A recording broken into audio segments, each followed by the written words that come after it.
उडी बाबा आज फुरफुरी नगरकी राजकुमारीले गरेकी छिन् कुत्ता सवार। आउनु साथीहरू हेरौँ।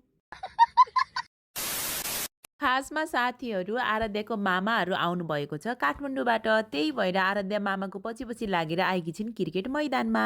यता हनी पनि आराध्यको पछि पछि लागेर आउँदा थाकिसकेको छ साथीहरू। हेर्नुहोस् त साँझ भइसकेको छ।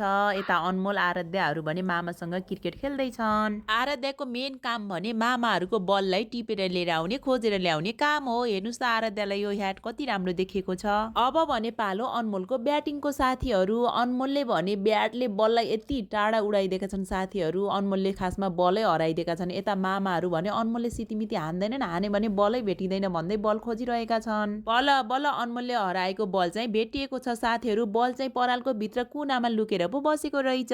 यता आराध्या भने पुरै परालमा ज्यामस्टिक उल्टी र सुल्टी हानिरहेकी छिन् साथीहरू। हेर्नुहोस् त आराध्यको उल्टी सुल्टी देखेर क्रिकेट खेल्दा खेल्दै आराध्यको दादा पनि आराध्यसँगै आएर परालमा मस्ती गर्नु भएको छ। यता आराध्यले भने फेरि बल हरायो रे मामाको भनेर बल खोज्न आएकी छिन्, तर बल खोज्नु भन्दा पनि पप्पीसँग खेल्दै मस्ती गर्दै बसिरहेकी छिन् साथीहरू। यता हनी पनि बल खोज्दा खोज्दा थाकिसकेको छ। सबैजनाले फेरि बल हराएका छन् र बलको खोजीमा छन्। तर साथीहरू बलको चाहिँ नाम निशानै देखिएको थिएन। त्यही भएर सबैजना अब बल भेटिन्न भनेर हिँडे घरतिर। यता आराध्यले भने मामालाई डालगोना क्यान्डी बनाइदिन भनेर फकाउँदै थिइन् साथीहरू। यो चाहिँ म हजुरलाई पार्ट 2 मा देखाउने छु।